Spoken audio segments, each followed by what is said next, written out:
Hello, and welcome to Day by Day True Crime Stories, the podcast where we explore a different crime or justice milestone from this day in history.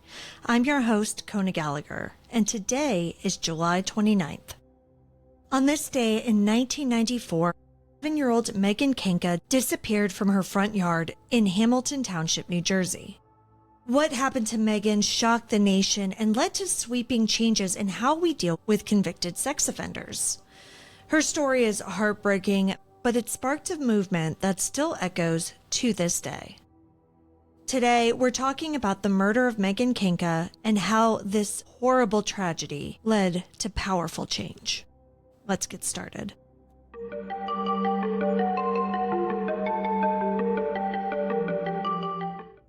July 29th, 1994 was a warm Friday evening, the kind where kids were outside on their bikes, soaking up every bit of summer before the streetlights came on.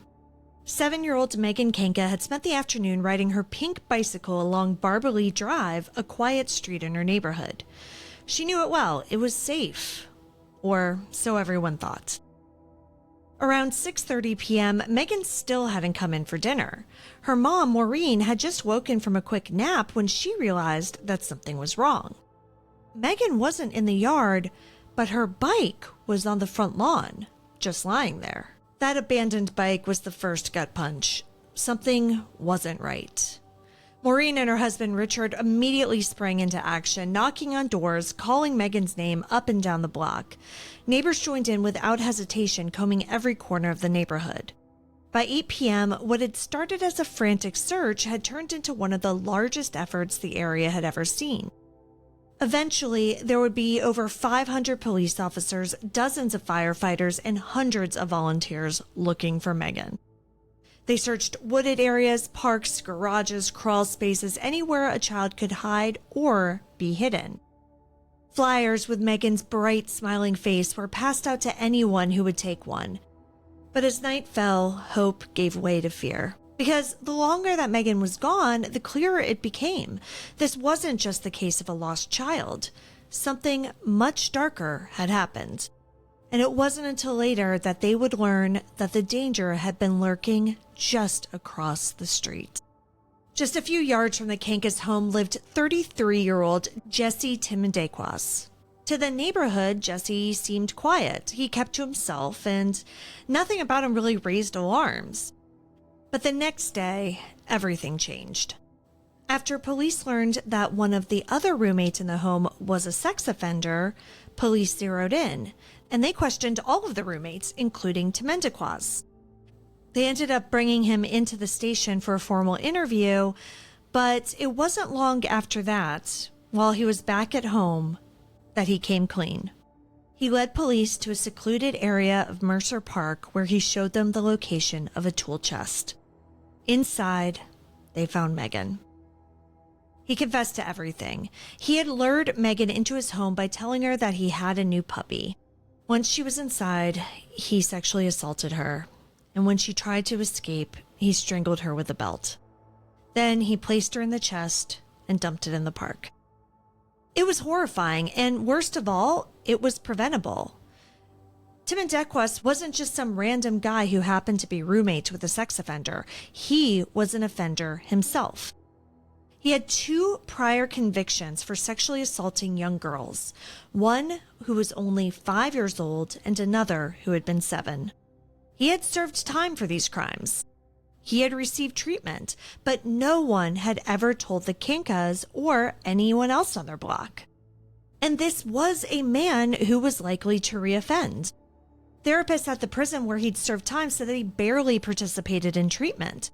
One said that he spent most of his time sleeping, and another predicted that he would reoffend, though even she couldn't imagine the extent of what he would do. At trial, the evidence was overwhelming. Bite marks on Timmendequas' hand matched Megan's teeth. She had fought for her life. Investigators found her blood-stained clothes in his trash. Prosecutor Catherine Flicker told jurors that Jesse had been watching Megan for months. She said that he had inserted himself into the neighborhood, pretending to be harmless, until the day he struck. Quote, unsuspecting, trusting 7-year-old Megan walked into the defendant's house, and she simply never came out, end quote. Throughout the trial, Prosecutor Flicker didn't hold back. She described in harrowing detail how Jesse allured Megan, assaulted her, and tried to cover his tracks, going so far as to use a plastic bag to keep her blood from staining his carpet. She told jurors how Megan hit her head on a dresser during the attack, how Jesse panicked and decided to silence her rather than risk going back to prison. Court observers said that the jurors looked visibly shaken, and Megan's mother, Maureen, sat just feet from the man who had taken her daughter's life, fighting through waves of anguish and rage. Timmendequas never testified.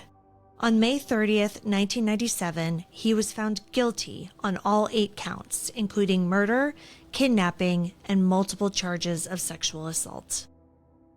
The sentencing phase followed quickly. The defense tried to portray Timmendequas as a broken man.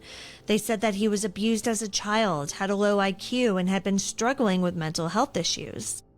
Psychologists diagnosed him with pedophilia and personality disorders. But despite this, on June 20th, 1997, Jesse Timmendequas was sentenced to death. That sentence was upheld for years until 2007, when New Jersey abolished the death penalty. Today, Timmendequas is serving life without parole. Megan's death devastated her family, but Maureen and Richard Kanka didn't retreat into their grief. They fought back. Just 89 days after their daughter's murder, they helped push through a sweeping set of reforms in New Jersey, known now as Megan's Law. The law required all convicted sex offenders to register with law enforcement, and more importantly, required communities to be notified when an offender moved into the neighborhood. It was a groundbreaking change. Before Megan, most states didn't require any form of public registry. There was no easy way for parents to know who was living nearby. But within 2 years of her death, every U.S. state had passed its own version of Megan's Law. In 1996, President Bill Clinton signed the federal version, mandating community notification and creating online registries. It was a cultural shift, not just a legal one. Police departments began publishing maps. Schools updated safety protocols. Apps were created to help families monitor neighborhood risks. But, of course, the law wasn't without controversy. Critics questioned its efficacy and raised concerns about due process and privacy. But to the Kankas, the goal was always simple: to prevent another child from suffering the way their daughter had. As Maureen once said at a hearing, quote, "Tell them, don't sugarcoat it. Tell your children what happens to little children by sex offenders," end quote.